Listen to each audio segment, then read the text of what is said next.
assignment out of 100. For today's recording, it will be question 1.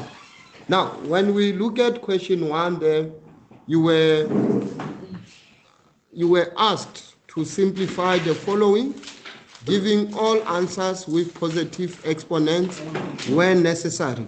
Now, guys, if you look at question 1.1.1, there you are given, in question 1.1.1, we are given there 7 multiplied by 5x to the exponent 2 over 3, all to the exponent 0. Now we want to simplify. How are we going to simplify here? All right. If you can't see it, let me just... How are we going to simplify it? We are going to simplify... Remember, this is exponential laws.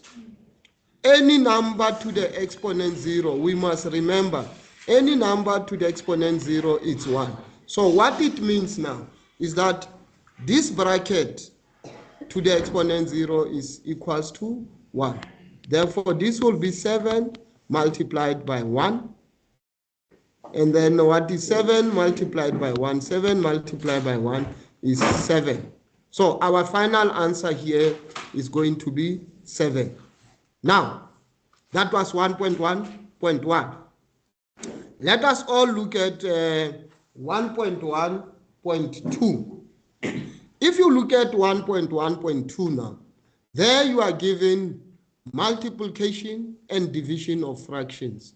Now, what we must always remember, we also have to factorize because there are brackets.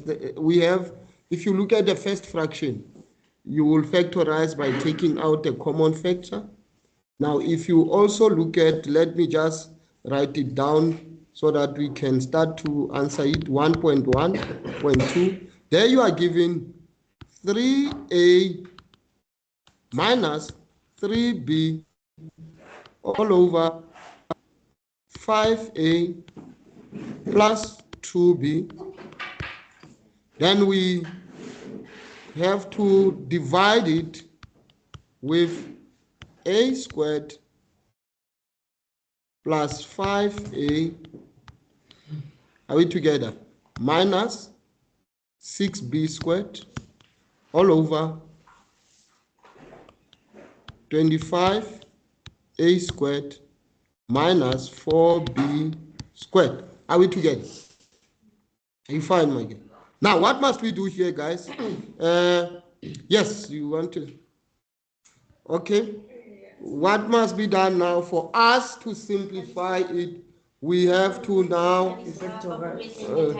yeah, but let us all look at the first fraction. 3a minus 3b. We factorize.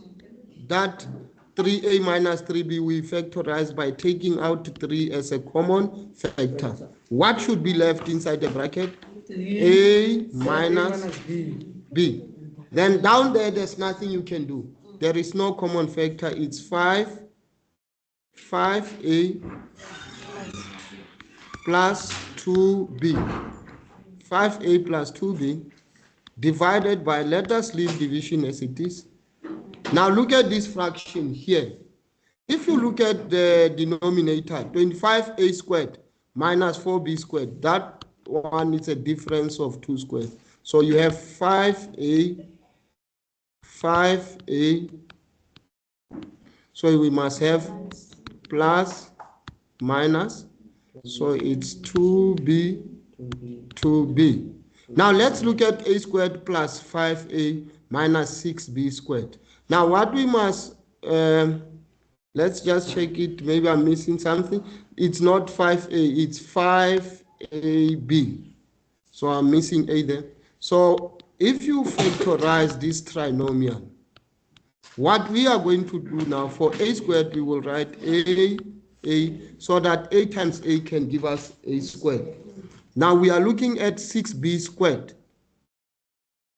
Now the factors of 6 that can give me 5, it will be 6 and 1. And when we look at that 5, is that 5 positive or negative. The 5 is positive. So we'll make 6 to be positive and 1 to be negative. Yes, sir. If you use 3 and 2, they will not work. Because if you make them both positive, when you multiply them, they won't give you minus 6. So only positive 6 and minus 1 will work. So now, but remember, it should be plus 6b minus 1b. Because 6b times minus b is minus 6b squared. Are we together? Yes. Now, guys, before you cancel now, remember, we add one more step. We have 3a minus b all over 5a plus 2b.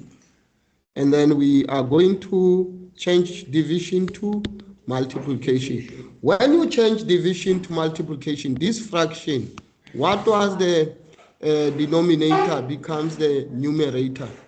You swap the fraction, then that 5a plus 2b into 5a minus 2b will go up, and that a plus 6b and a minus b will come down. Now let's see what can cancel.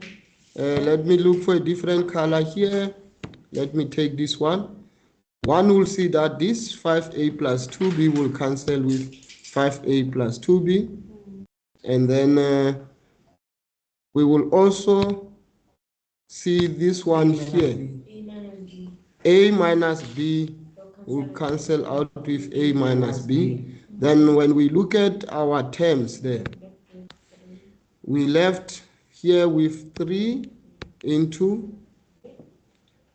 here we left with 3 here into 5a minus 2b all over. Down here we are left with a plus 6b. So this is how we were supposed to answer question 1.1.2. The final answer is 3 into 5a minus 2b all over a plus 6b. That will be our final answer. Then we must, guys, look at 1.1.3. Now, when we look at 1.1.3, there you are given, it's under exponents. Simplify exponents. Let me pull it down. There now you are having 2 to the exponent m plus 2 minus 2 to the exponent m plus 1. Allow me just to pull it down again. And we can go up here. So how are we going to solve this one? You have to separate. But before we separate, the first thing that we will do, 1.1.3, I hope you can all see it. 1.1.3, we have 2 to the exponent m plus 2 minus 2 to the exponent m plus 1 divided by 3 multiplied by 2 to the exponent m. Are we together there, guys? We are looking at 1.1.3. The first thing that you must do here is to expand. So 2 to the exponent m plus 2 can be written as 2 to the exponent m times 2 to the exponent 2 minus. And you'll also expand this one, which will now be 2 to the exponent m times 2 to the exponent 1. Down here we have 3 times 2 to the exponent m. Are we together, guys? Now we can clearly see here, we can clearly see our common factor now. What is our common factor here? It's 2 to the exponent m. It's a common factor from where? From the numerator. Now, if I take out 2 to the exponent m as a common factor, what will be left inside by the bracket? 2 squared minus 2 to the exponent 1 and then 3 times 2 to the exponent m. Now this 2 to the exponent m will then cancel out with 2 to the exponent m. So what will I be left with now? What is 2 squared? It's 4. 2 to the exponent 1, it's just 2. All over 4. Now all over what? 3. Then what is 4 minus 2? It's 2. The final answer there is 2 over 3. So this is how we were supposed to solve this question 1.1.3. The final answer is 2 over 3. Guys, are we together there? Yes. Can we look at, yes, Moses? All right. So I think the same thing like if the formula I did is accurate. So maybe like I separated them sharp, right? And then because the first one and the command is just 2n. And then from 3 times 2, and again we're going to say that we're not going to swap. Yes. And the is There's no use. There's no use. Swapping 3 times 2 to the exponent m to write it as 2 to the exponent m times 3 is the same thing. And then I could cancel other commands. You can still cancel even if you have not swapped them. You can still cancel. Guys, are we fine with this one here? Fine. Now, the next question that is coming here is question 1.2.1. Remember, our target here now is to complete question 1 of our assignment. Now, one will look at question 1.2.1, where now they are asking you to factorize. Now, let us look at 1.2.1.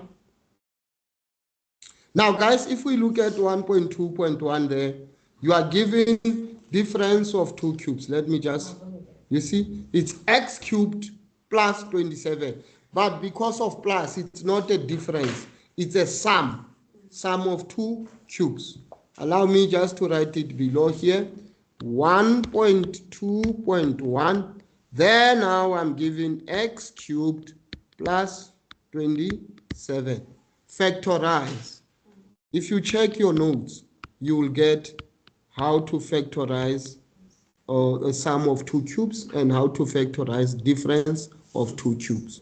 If it is plus here, like x cubed plus 27, your first bracket, yes, it will still have plus. Then you look at x cubed. What is the cube root of x cubed is what? It's x. What is the cube root of 27 is what? Is 3.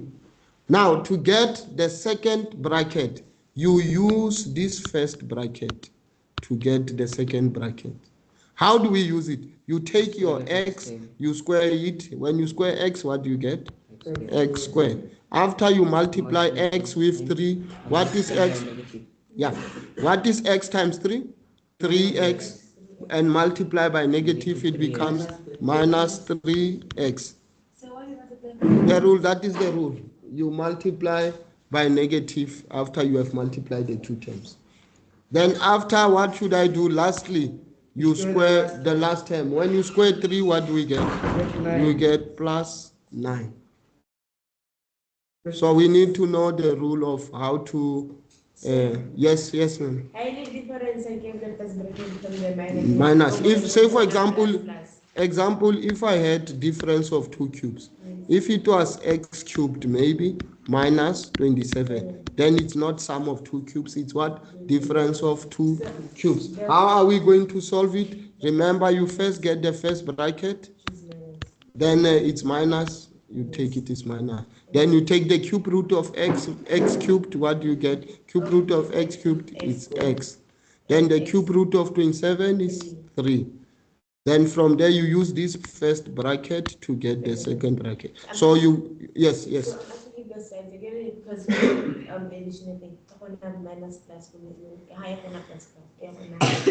let us apply the rule. What does the rule say? The rule say we must do what? Square the first term. When you square x, let's apply the rule. You must square the first term. When you square x, what do you get?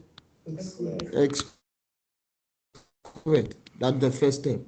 And after multiply the first term with the second. Do we just multiply the first with the second, or you also multiply with what? With negative.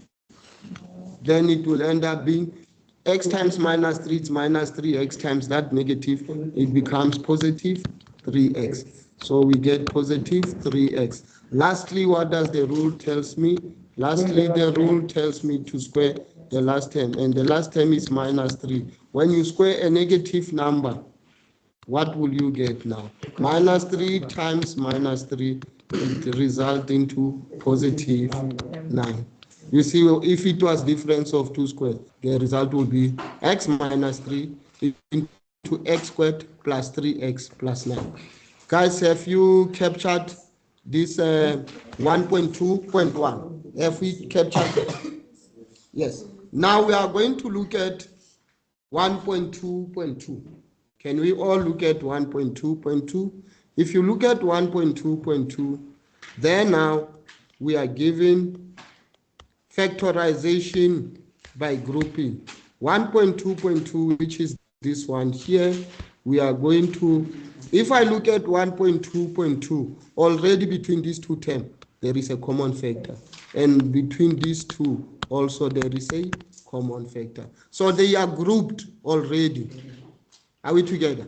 1.2.2, they are grouped already. Let us write it down and work it out. Now, in 1.2.2 there, you have 2ax plus 3bx minus 4ay minus 6by. The first two terms, they are having something in common. What is the common factor there? One can clearly see that it is x. If you take out the common factor x between those two terms, you'll be left with 2a plus 3b inside the bracket. Now, whatever you are going to take out here, whatever you are going to take out between these two terms, what should remain inside the bracket should be 2a plus 3b, because we want to have the same bracket. So what must I take out to remain with 2a plus 3b? I must take out negative to start with. Negative 2y. Negative 2y. Do we realize that? Then what do I see now after? Now I can see that this 2a plus 3b is now a common factor. That bracket is a common factor. Now I'm going to take out that bracket, which is 2a plus 3b as a common factor. And what will be left inside the bracket? X minus then 2y. I'll be left with x minus 2y. What is the reason for taking out a negative? I want, if I don't take out a negative, then this bracket will not be the same as this. How is it wrong? If you want to write it on paper. So your reason will be, whatever you are taking out on these two terms, what remain inside the bracket should be the same as this bracket. We want to end up having the same brackets. The negative 2y. If you did not take out negative 2y, say for example you only took out 2y, what was going to remain inside the bracket was going to be negative 2a minus 3b. Then it was going to be impossible to take out a bracket as a common factor. That's why we had to take out. That is why we had to take out that negative. If you take out negative, then it's negative 2y. Then you have 2a plus. Then this bracket becomes the same as the first bracket. Okay. All right, guys. That was our question. Question 1 of your assignment. Are we together there? Now we also have question 2 that need to be discussed. We also have question 2 that need to be discussed. Let me look at our question 2. Are we together, guys? Huh? Yes, sir. Okay. Conquer.